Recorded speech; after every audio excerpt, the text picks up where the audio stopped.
अर्श कभी कभी लगता है कि कि जितने भी एंशिएंट कल्चर्स रहे हैं जी, लोग अक्सर ये बात करते हैं कि उसमें कंटिन्यूम वाली बात है, मतलब उसमें कुछ चीजें, कुछ एलिमेंट्स ऐसे हैं जो शायद सेम है। अब हम जिस डीटी के बारे में बात करने जा रहे हैं जी, मुझे ऐसा लगता है अर्श ये एक रिपीटेड कैरेक्टर है जो शायद हर कल्चर में किसी न किसी नाम से, किसी न किसी अलग नाम से, रूप में आया है, किसी न किसी अलग नाम से मौजूद है जी।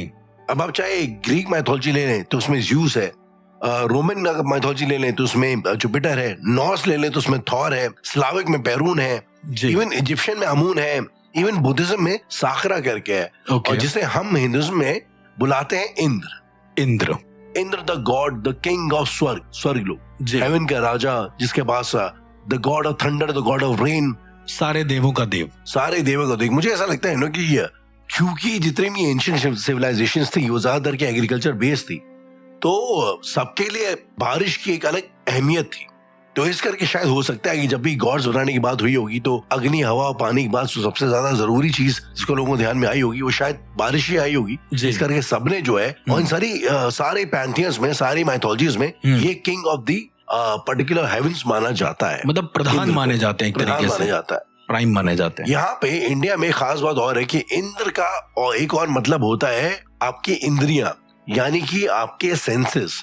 और हम लोगों ने अक्सर कहानियों में ऐसा देखा है कि यार इंद्र का सिंहासन हमेशा हिलता रहता है जी, तो उसके बाद उसको किसी न किसी का सहारा लेना पड़ता है उसको मेंटेन करने के लिए। तो कहीं ना कहीं मुझे लगता है ये भी एक सिंबॉलिक एक मीनिंग है कि आपकी इंद्रियां हमेशा आपको जो है, जब भी कोई तपस्या कर रहा होता है सबसे पहले आपकी इंद्रियां कांपती है जी। That kind of may also mean कि जब भी आप किसी चीज के ऊपर ध्यान करते हैं या जब भी आप कुछ प्रैक्टिस कर रहे होते हैं तो आपकी इंद्रियां आपको उससे हटने के लिए बोलती है। जब भी आप कंसंट्रेशन में होते हैं आपकी इंद्रियां आपको वहां से हटने के लिए बोलती हैं, और इसी को मेरे ख्याल से एक डेविएशन बोला गया है, डिस्ट्रैक्शन बोला गया है। तो अर्श, आपके हिसाब से इंद्र के और क्या क्या मायने हैं? अब देखिए, इंद्र के मायने ऐसे राहुल, अगर मैं ऐसे मायने के हिसाब से देखूं तो मुझे ज्यादा इन डेप्थ तो नहीं पता है, लेकिन अगर और चीजों के हिसाब से देखो, जितनी भी पौराणिक कथाएं रही या कुछ ऐसा, अच्छा सबसे बड़ी चीज ये है कि वेदों में इनका जिक्र है, इंद्र का जिक्र है, सबसे बड़ी चीज वेदों में इंद्र का जिक्र बारंबार है, बहुत मतलब मैं आपको अगर बताऊं राहुल, मैंने जब ऋग्वेद पढ़ी थी तो उसमें कम से कम 1/4 भाग तो खाली मतलब केवल इंद्रों से भरा हुआ है कि इंद्र हैं, इंद्र इसके स्वामी है, इंद्र इसके स्वामी है। तो मतलब ऋग्वेद में बहुत ज्यादा जगह इंद्र का मेंशन है। ऑल्सो उसमें ये भी मेंशन है कि इंद्र बहुत बड़े संहारक हैं एक तरीके से।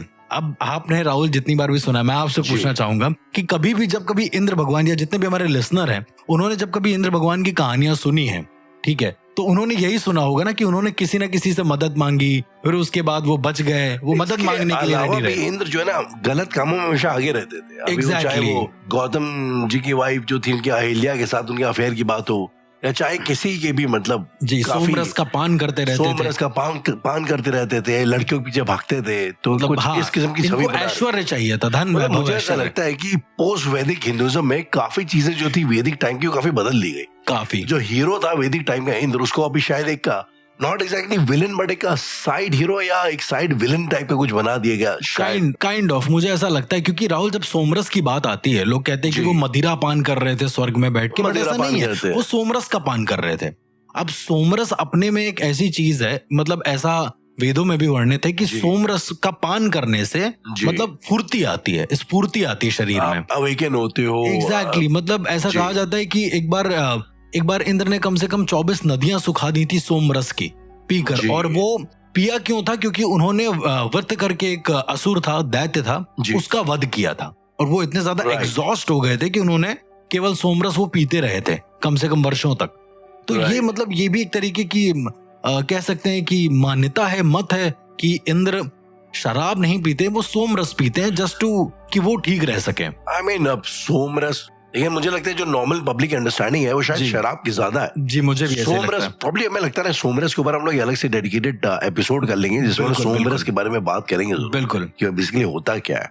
लेकिन आज कहा ये भी चाहता है कि हर मनवंतर का एक इंद्र होता है, एक इंद्र होता बाद जो है इंद्र शायद चेंज हो जाते हैं या कुछ, मतलब इंद्रों के आसन चेंज हो जाते हैं, ये कह सकते हैं। मैं आपको आसन चेंज हो जाते हैं। मैं आपको एक बहुत इंटरेस्टिंग इसके पीछे की कहानी बताना चाहूंगा कि जब इंद्र को बहुत ज्यादा घमंड आ गया था ना अपनी चीजों के ऊपर, क्योंकि उनके पास स्वर्ग का सिंहासन भी था, ऐरावत भी था जो समुद्र मंथन से मिला।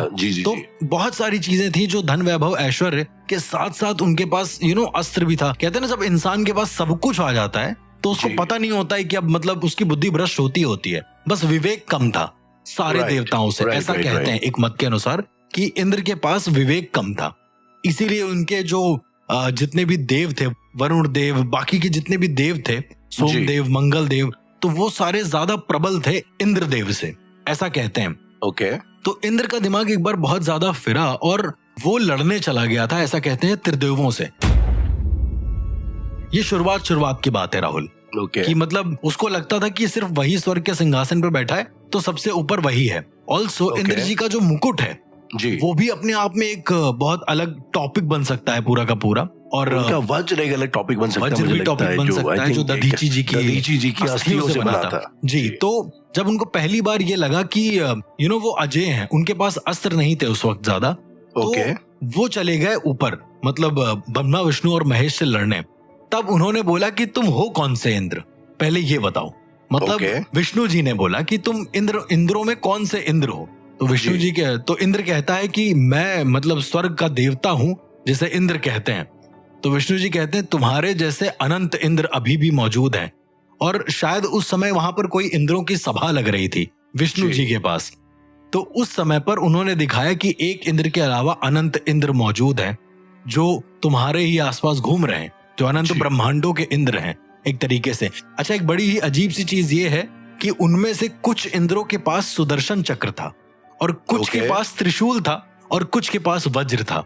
यानी एक टाइमलाइन पूरी की पूरी चेंज हो जाती है, एक तरीके की मल्टीवर्स टाइप का मुझे लग रहा है। ये भी एक वही मल्टीवर्स, अनंत ब्रह्मांडों के जो इंद्र थे। तो तब ये पता चला कि जो इंद्र हैं अनंत ब्रह्मांडों के, वो एक मनवंतर में बदलते हैं। यानी जैसे ही सतयुग खत्म हुआ, सतयुग, द्वापर, त्रेता, कलयुग, तुरंत वो इंद्र बदल जाएगा। ऐसा कहते हैं कि किसी और इंद्र को वहां पर स्थान मिल जाएगा। लेकिन प्राचीन, अब ये तो मत है राहुल, अभी भी लोग बहुत सारे ऐसे हैं हमारे प्रारंभिक काल में, मतलब अभी जो काल चल रहा है वर्तमान काल में, यहाँ पर अभी भी लोग ऐसे हैं जो इंद्र को मानते हैं। कई सारी ऐसी जगह है जहाँ पर इंद्र जी को पूजा जाता है और विद वज्र, मतलब वज्र पे बैठे हैं, हाथी पे बैठे हैं, प्रॉपर उनकी उस मूर्ति के साथ उनकी पूजा होती है और उनको सोमरस चढ़ता है।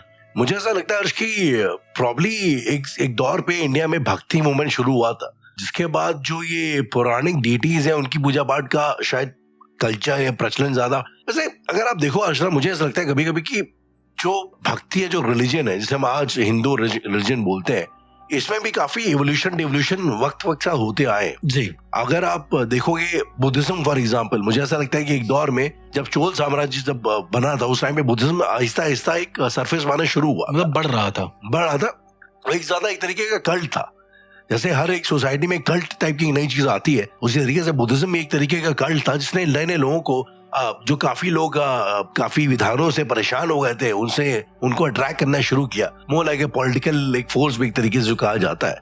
तो आई थिंक मुझे ऐसा लगता है कि इंद्र की कहानी भी कुछ वैसी है कि एंशिएंट टाइम में इंद्र, अगर हम लोग हड़प्पन और यहाँ के एक्सक्यूशन साइट्स वगैरह देखते हैं तो वहां पे भी लिंग और इससे ज्यादा इंद्र की महिमा का बखान है कि इंद्र की पूजा की जाती है, उसको बलियां दी जाती है ताकि उसे बारिश हो, एग्रीकल्चर बना रहे। इंद्र बड़ा एक रेलेवेंट टाइप की डीटी थी जो शायद हर कल्चर में मौजूद थी, हर कल्चर में। और बड़े ही फैसिनेटिंग तरीके से राहुल, जैसे आपने ज़्यूस का नाम लिया, राइट, तो ज़्यूस भी बहुत ज्यादा विकेट टाइप का कैरेक्टर था अगर आप उस ग्रीक माइथोलॉजी को पढ़ेंगे। आमुन भी अगर आप देखोगे इजिप्शियन, तो आमुन भी बड़ा ही, अगर हमने मम्मी फिल्म देखी हो जी, तो आमुन भी बड़ा विकेट टाइप का था जो हमेशा दूसरे देवों की शक्ति को छीनने की उसमें रहता था। एग्जैक्टली। और इंद्र के कई सारे ऐसे, मैं इससे मतलब हेट नहीं फैलाना चाह रहा हूँ, बट इंद्र जी के कई सारे ऐसे कांड भी रहे जहां पर उन्होंने सारे देवों की शक्ति लेने की कोशिश करी है, पर उनमें पर उनमें इतनी सामर्थ्य नहीं थी, कहा जाता है। लेकिन राहुल, आपको नहीं लगता कि अगर सामर्थ्य नहीं थी, अगर इतना ज्यादा इंद्र को डीमोटिवेट करा जाता है कहीं कहीं पर, मैं ऐसा देखता हूँ, तो वो इंद्र देव बने क्यों? मतलब वो देवों में प्रधान क्यों बने? आई थिंक ये ना, मैं भी इसके ऊपर रिसर्च कर रहा था, तो ऐसा इंद्र के ओरिजिन की कहानी कहीं पे कोई सब्सटैंशिएटेड नहीं है कि, मतलब, मतलब एग्जैक्टली, स्पेसिफिक मेंशन इवन वेदों में मेंशन नहीं है। स्पेसिफिक मेंशन नहीं है। इवन वेदों में मेंशन नहीं है। स्पेसिफिक मेंशन नहीं है। नहीं है। सबसे बड़ी मेंशन नहीं है, लाइक बोल दिया गया कि बस एक इंद्रदेव है, कहाँ से आए कैसे आए इसका कोई, और ये भी बता दिया गया कि मनवंतर के दौरान रहते हैं। हाँ, और मतलब सबसे बड़ी बात ये है कि वेदों में एक अध्याय है, वहां पर इंद्र देवता जहाँ पे आवाहन होता है तो उसमें युग्म बताते हैं, मतलब उनका पेयर बताते हैं कि जैसे जो इंद्र हैं, देवराज जो इंद्र हैं, वो अगर शत्रुओं को मारते हैं युद्ध में, तो जो वरुण देव हैं वो हमेशा रक्षा करते हैं, मतलब देवों की रक्षा करते हैं एक तरीके से। तो ये परस्पर पूरक बताए गए हैं। उसी तरीके से ये भी बताया गया है कि जो वरुण देव हैं वो बहुत सारी चीजों के मतलब स्वामी हैं, लेकिन फिर भी वो अधीन इसलिए रहते हैं क्योंकि दोनों एक दूसरे के पूरक हैं। राहुल ऐसा कहते हैं, शायद ये एक मानना हो सकता है, मैं मतलब अगर गलत नहीं हो तो। ऐसी भी कोई स्टोरी है ना कि आई थिंक स्कंद पुराण के हिसाब से जो सप्तऋषि थे उनसे जो औलादे निकली उनमें से एक लाइन एक कहते हैं हेरिडिटी लाइन निकली देवों की और एक लाइन निकली असुरों की।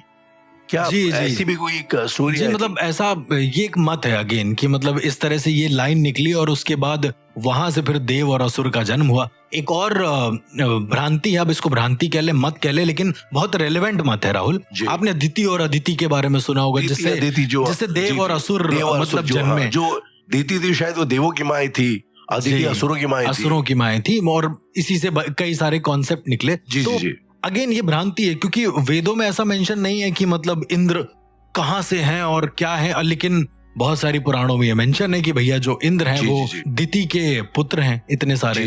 तो अब ये शायद कहना पॉसिबल नहीं होगा। अच्छा, अगर आप ऐसे देखेंगे इंद्र के सिंहासन को और प्रॉपर स्वर्ग लोक को, तो राहुल मुझे नहीं लगता कि वहां पर कभी भी, मतलब मैंने कभी नहीं सुना कि इंद्र जी बहुत ज्यादा शस्त्रों में निपुण हैं।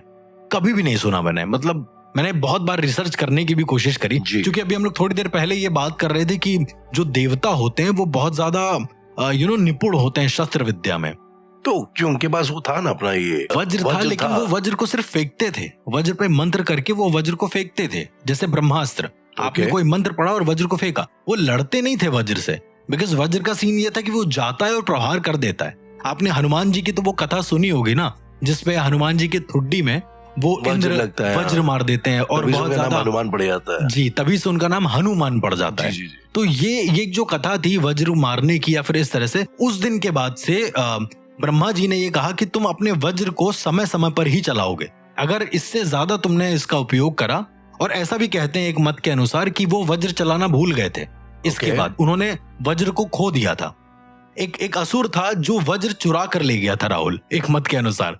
और इंद्र ने सारे देवों से ये रिक्वेस्ट करी थी कि उन्हें उनकी शक्ति चाहिए ताकि वो वज्र को लेकर आए। तो इस तरह की भी कहानियां आज भी मौजूद है राहुल, जो बहुत रिलेवेंट है शायद। लेकिन एक कहानी और है आई थिंक, और वो वैदिक कहानी है जिसमें एक असुर का नाम लिया था वृत्र, और वृत्र का संहार करते हैं इंद्र। और वृत्र आई थिंक वो शायद जो सूखा होता है उसको भी बोलते हैं, तुम प्रोबेबली एक सिंबॉलिक ज्यादा हो कि जब सूखा आता है तो इंद्र आते हैं और इंद्र अपनी बरसात से जो है सूखे को खत्म करते हैं। ये तो वही वाला कॉन्सेप्ट आप बता रहे हैं कि बारिश गिर रही है और बर्फ पिघल रही है एक तरीके से, कुछ शायद वैसा ही है। क्योंकि कहीं कहीं पर वृत्त का जो कंपैरिजन किया गया है वो हिम से करा गया है, हिमालय से, मतलब बर्फ से किया गया है। और इंद्र आते हैं और उसको पूरा बर्बाद कर देते हैं। अच्छा, कई सारे ऐसे ब्राह्मण ग्रंथ है राहुल जिनके अनुसार एक और असुर था जिसका नाम था अहि।